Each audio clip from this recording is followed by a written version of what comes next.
अस्सलाम वालेकुम, welcome back dear student. Student आज का जो हमारा टॉपिक है वो है ट्रांसपोर्ट ऑफ मटेरियल्स।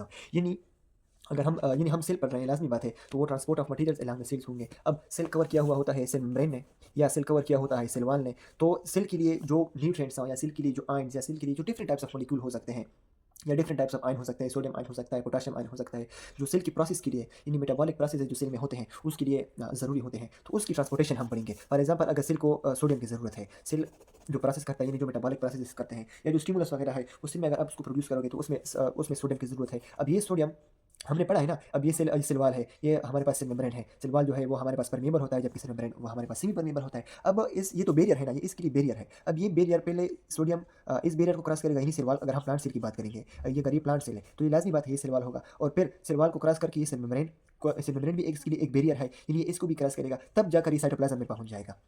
अब ये सोडियम या डिफरेंट टाइप्स ऑफ मटेरियल्स हो सकते हैं, न्यूट्रिएंट्स हो सकते हैं।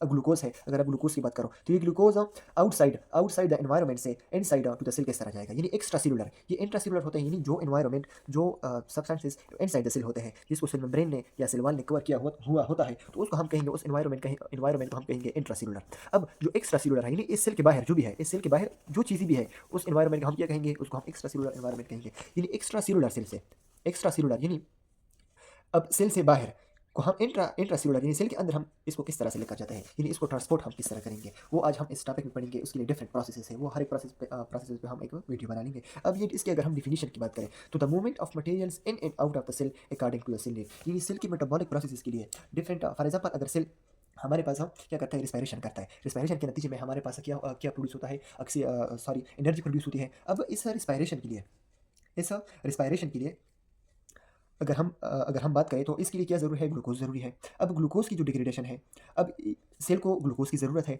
अब इन्हीं ग्लूकोज से सेल क्या करेगा, एनर्जी प्रोड्यूस करेगा। अब ये जो है इसकी जो ट्रांसपोर्ट है, यानी इस ग्लूकोज की जो ट्रांसपोर्ट है, यानी अब ये सेल जब एनर्जी प्रोड्यूस करेगा, तो इसके लिए इन्हें एनर्जी इसके लिए कुछ चीज़ की ज़रूरत होगी ना, यानी क्या चीज़ है हमारे पास, ग्लूकोज है। अब इस सेल को यानी सेल को नीड है, ज़रूरत है किस चीज़ की, ग्लूकोज की। अब ये ग्लूकोज सेल के अंदर किस तरह जाएगा, या कोई चीज़ सेल के अंदर प्रोड्यूस हो गई, अब वो सेल से बाहर किस तरह आएगा, इस प्रोसेस को हम कहते हैं ट्रांसपोर्ट ऑफ मटेरियल्स। इसकी डिफरेंट वेज है, यानी एक्टिव ट्रांसपोर्ट भी हो सकता है, ये पैसिव ट्रांसपोर्ट भी हो सकता है, ये डिफ्यूजन भी हो सकती है, ये फैसिलिटेटेड डिफ्यूजन भी हो सकती है, ये एंडोसाइटोसिस भी हो सकता है, ये एक्सोसाइटोसिस भी हो सकता है, ये हमारे पास ऑस्मोसिस भी हो सकती है। ऑस्मोसिस भी एक वे है ट्रांसपोर्ट ऑफ मटेरियल के लिए। अब हम बात करते हैं एक्टिव ट्रांसपोर्ट की, कि एक्टिव ट्रांसपोर्ट क्या है। अब जाहिर बात है, ये जो एक्टिव ट्रांसपोर्ट है, अगर आप इसको हेडिंग वाइज इसको लिखना चाहो, या शॉर्ट क्वेश्चन में है, या कोई आपसे पूछना चाहे इसको हेडिंग वाइज अब एक्सप्लेन करना चाहो, तो ये प्रोसेस है, हमारे पास एक्टिव प्रोसेस है, यानी ये अप हिल प्रोसेस है। यानी ये कोई देखो अप, ये हिल हम किसको कहते हैं, हम पहाड़ ही को हम हिल कहते हैं ना। यानी अप हिल प्रोसेस है, ये एक ऐसा प्रोसेस है जिसमें आप पहाड़ पे जब आप चढ़ते हो, यानी आप क्या करते हो, आप चढ़ाई करते हो ना, तो ये हमारे पास एक ऐसा प्रोसेस है जो नीचे से, यानी अगर ये हमारे पास, अगर हम ये कहें कि ये हमारे पास कोई स्लोप वगैरह है, और ये हमारे पास क्या है, हमारे जो नीड है कि हम यहाँ पे पहुँचना चाहते हैं। अब यहाँ से अगर कोई चीज़ है, इसको मैं यहाँ लेकर आना चाहता हूँ, तो ये इस प्रोसेस को मैं कहूँगा, ये हमारे हमने क्या किया, ये हमने अप हिल प्रोसेस किया। अब इस अप हिल प्रोसेस को बायोलॉजी की ज़बान में हम कहते हैं एक्टिव ट्रांसपोर्ट। यानी अगर हम इसको एक्सप्लेन करना चाहें, अगर हम इसकी डिफाइन करना चाहें कि ये हमारे पास क्या है, ये जो एक्टिव ट्रांसपोर्ट है ये क्या है, it is the movement of materials from an area of lower concentration to area of higher concentration. इस तरह भी एक्सप्लेन कर सकते हो, या डिफाइन कर सकते हो, इसको इस तरह भी डिफाइन कर सकते हो, the up hill movement of materials across the concentration gradient. अब ये स्टूडेंट आपको दो बातें समझनी होगी। पहली बात ये है कि हम कहते हैं along the concentration gradient, along concentration gradient, इसका क्या मतलब है। और दूसरी बात है हमारे पास against the concentration gradient, against concentration gradient. अब यहाँ हमने जिक्र किया against the concentration gradient, across या अगेंस्ट द कंसंट्रेशन ग्रेडियंट। अब इसका मतलब यह है, देखो नेचर में जो भी चीज़ें होती है, अगर जो भी चीज़ें होती है वो हमारे पास जाती है हायर लेवल से, यानी हायर लेवल से लोअर लेवल तक। यानी अगर पानी है, देखो पानी है, पानी कहाँ से कहाँ जाती है, यानी जहाँ पे स्लोप हो, तो पानी जहाँ पे उसकी लेवल हाई है, तो वो पानी हमेशा वहाँ पर जाती है जिसकी जो हमारे पास स्लोप हो वो कम हो। यानी ये नेचर का रूल है कि हर मटेरियल या हर सब्सटेंस अपनी स्टेबिलिटी गेन करने के लिए वहाँ से जाती है जहाँ पे उसकी कंसंट्रेशन ज़्यादा हो।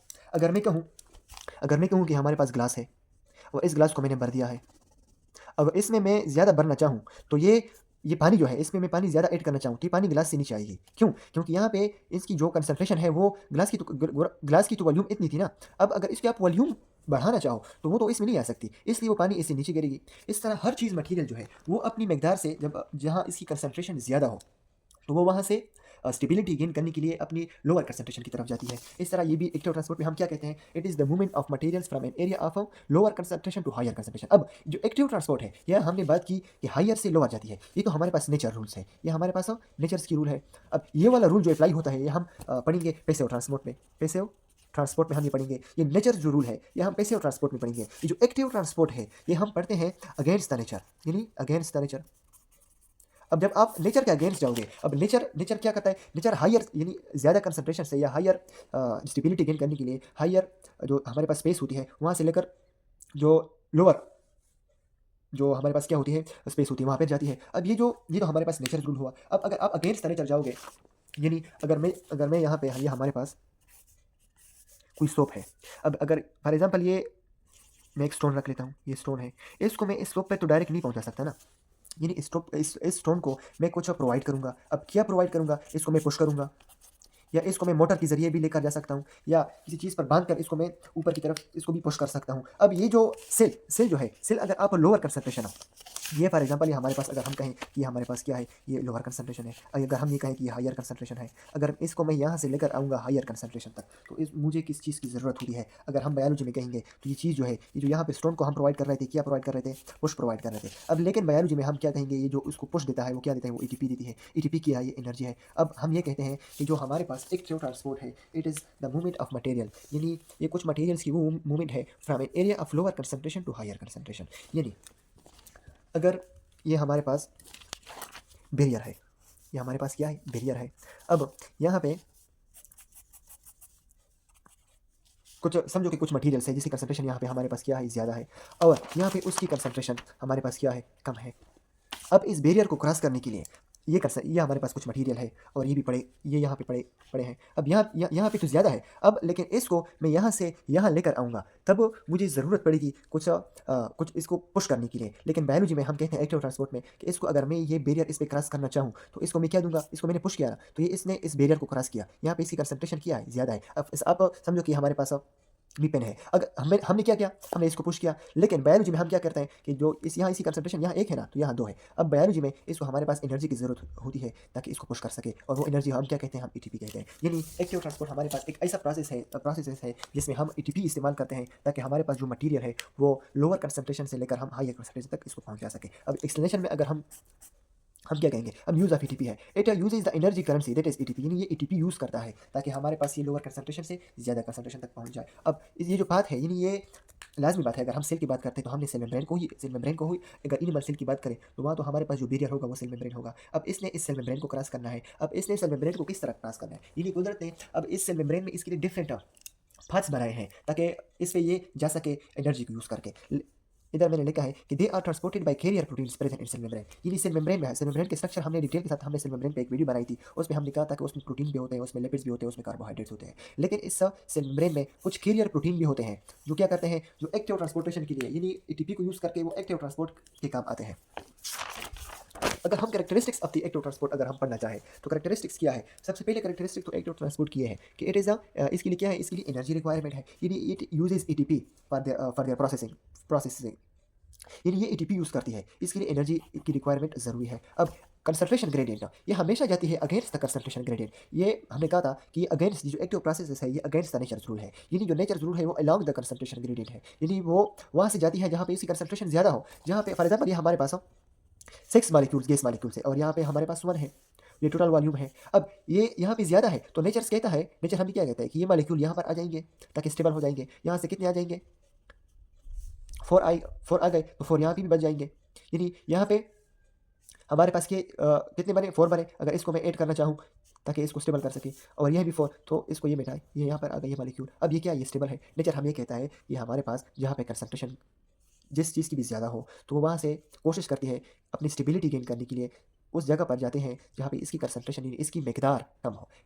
इस तरह हमारे पास यहाँ 8 मालिक्यूल्स थे ना, अब 8 मालिक्यूल यहाँ पे एक भी नहीं था, 8 मालिक्यूल में से 4 यहाँ पे आए और 4 यहाँ पे आए तो ये स्टेबल हुआ, अपनी स्टेबिलिटी उन्होंने गेन करी। इसलिए ये जो है कंसंट्रेशन ग्रेडियंट, ये जो हमारे पास एक्टिव ट्रांसपोर्ट है ये हमेशा अगेंस्ट द कंसंट्रेशन ग्रेडियंट जाती है। अब इसको इस तरह भी हम एक्सप्लेन कर सकते हैं। यहाँ पर हमारे पास 6 मालिक्यूल है, ये हमारे पास एक मॉलिक्यूल है। अब हमें तो ये होना तो ये चाहिए कि ये मॉलिक्यूल यहाँ पर आ जाए ताकि स्टेबिलिटी गेन कर सके। लेकिन ये क्या करता है, हम इसको यहाँ पर पुश कर लेते हैं। अब जब आप इसको अगेंस्ट द नेचर पुश करोगे तो ये क्या यूज़ करेगी, यानी इसको पुश पुश करोगे और वो पुश के लिए ये क्या यूज़ करते हैं, ये एटीपी यूज़ करते हैं ताकि ये लोअर कंसंट्रेशन पे, यहाँ पे इसकी क्या है मकदार कम है, यहाँ पे इसकी मकदार क्या है ज़्यादा है। ये लोअर कंसंट्रेशन से जब आप यहाँ पर क्या है मकदार जब ज़्यादा है तो हम इसको कहते हैं हायर कंसंट्रेशन। यानी लोअर कंसंट्रेशन से जब आप हायर कंसंट्रेशन पे आओगे तो आपको इसको पुश करने की ज़रूरत है। और वो पुश असल में क्या प्रोवाइड कर लेती है, ये पुश जो प्रोवाइड कर लेती है ये हमें एटीपी प्रोवाइड करती है। यानी एटीपी को यूज़ करके आपने इस मटेरियल की जो मकदार जहाँ पे इसकी कम थी उस जगह पर ले आए जहाँ पे इसकी मकदार ज़्यादा थी। इसलिए हम कहते हैं ये जो है इसकी कैरेक्टरिस्टिक क्या है, अगेंस्ट द कंसंट्रेशन ग्रेडिएंट है। स्पेसिफिटी, इसकी स्पेसिफिटी क्या है, it is specifics to certain ions molecules and require specific proteins. यानी हर चीज़ एक्टिव ट्रांसपोर्टेशन नहीं करती। फॉर एग्जांपल अगर हम बात करें नर्व सेल में, तो नर्व सेल में सोडियम एंड पोटेशियम की जो ट्रांसपोर्टेशन है वो क्या है, वो हमारे पास एक्टिव ट्रांसपोर्ट है। अब इस सोडियम पोटेशियम के लिए हमारे पास कुछ स्पेसिफिक प्रोटीन या स्पेसिफिक चैनल चाहिए। और वो चैनल कौन कौन से होते हैं, देखो हमारे पास 3 डिफरेंट टाइप्स ऑफ पैसेजेस होती है across cell membrane cell membrane में, ताकि जिस पे ट्रांसपोर्टेशन हो सके। उसमें एक है हमारे पास पंप्स, यानी एक को हम पंप कहते हैं जो एक्टिव ट्रांसपोर्ट के लिए इस्तेमाल होते हैं। दूसरा जो है हमारे पास चैनल, यानी कुछ रास्ते बने होते हैं सेल मेम्ब्रेन में कुछ रास्ते बने होते हैं और उस रास्ते के जरिए हम उसको हम चैनल कहते हैं। और ये चैनल जो है ये 2 टाइप्स के हैं, ये एक ओपन होते हैं, एक गेटेड होते हैं। यानी एक ओपन गेटेड चैनल होते हैं, एक ओपन चैनल होते हैं और एक गेटेड चैनल होते हैं। इसमें हम क्या करते हैं, इसमें हम पैसिव ट्रांसपोर्ट करते हैं। अब ये जो कैरियर प्रोटीन है, यानी स्पेसिफिक प्रोटीन्स होते हैं जो इस्तेमाल होते हैं एक्टिव ट्रांसपोर्ट के लिए। अब ये जो हमारे पास है टाइप्स ऑफ एक्टिव ट्रांसपोर्ट, हम क्या करते हैं, इसकी जो टाइप्स है वो हमारे पास 2 टाइप्स ऑफ एक्टिव ट्रांसपोर्ट होती है। एक होती है प्राइमरी एक्टिव ट्रांसपोर्ट, एक होती है सेकेंडरी एक्टिव ट्रांसपोर्ट। अब प्राइमरी एक्टिव ट्रांसपोर्ट क्या होती है, फॉर एग्जांपल ये हम यहाँ पे भी बात की। अगर मैं कहूँ कि ये हमारे पास बैरियर है, ये बैरियर हुआ और यहाँ पे हमारे पास इसको आप कंसिडर करो कि 2 मॉलिक्यूल है, ये 2 मॉलिक्यूल है। अब ये भी है 1 मॉलिक्यूल है। अब एक्टिव ट्रांसपोर्ट में तो हम ये कहते हैं कि ये जो हमारे पास 1 मॉलिक्यूल है जहाँ पे इसकी कंसंट्रेशन कम है वो हम लेकर जाते हैं वहाँ पर जहाँ पर कंसंट्रेशन ज़्यादा है। ये 1 है, ये 2 है, तो 2 ज़्यादा है। हम एक्टिव ट्रांसपोर्ट में क्या करते हैं, एटीपी की मदद से इसको लेकर आते हैं यहाँ तक। यानी हमने ये बैरियर क्रॉस किया, एटीपी की मदद से हमने इस मॉलिक्यूल को लोअर कंसंट्रेशन से जहाँ पे इसकी मकदार 1 थी हमने हायर कंसंट्रेशन पे लेकर आए जहाँ पे इसकी मकदार 2 थी, तो ये हायर कंसंट्रेशन है, इसको हम कहते हैं एक्टिव ट्रांसपोर्ट। तो ये जो पूरा ट्रांसपोर्ट है ये हमने क्या किया, हमने किया प्राइमरी एक्टिव ट्रांसपोर्ट, यानी इसमें डायरेक्टली एनर्जी यूज़ हुई है। अब जो सेकेंडरी एक्टिव ट्रांसपोर्ट है वो क्या होती है, ये जो प्राइमरी एक्टिव ट्रांसपोर्ट थी इन्होंने तो एटीपी की एनर्जी इस्तेमाल की, यानी इसमें एटीपी की एनर्जी स्टोर है। अब ये क्या करता है, ये जब वापस आता है, ये जब वापस आता है तो ये अपने साथ ये मॉलिक्यूल भी लेकर आ जाता है, अपने साथ ये मॉलिक्यूल भी लेकर आ जाता है। यानी इसने इस बैरियर को पैर क्रॉस किया, कौन से एनर्जी की मदद से, कौन से एनर्जी की मदद से, वो एनर्जी जो एटीपी की वजह से इसमें स्टोर थी। यानी ये इसको पहले मैंने यहाँ से लेकर यहाँ तक लेकर आया by the help of ATP, इसमें एनर्जी स्टोर तो है ना। अब ये क्या करता है, इसमें जो एनर्जी स्टोर है वो फिर इस बैरियर को क्रॉस कर लेता है, वो फिर इस बैरियर को क्रॉस कर लेता है, लेकिन इसके साथ ये एक दूसरा मॉलिक्यूल भी यहाँ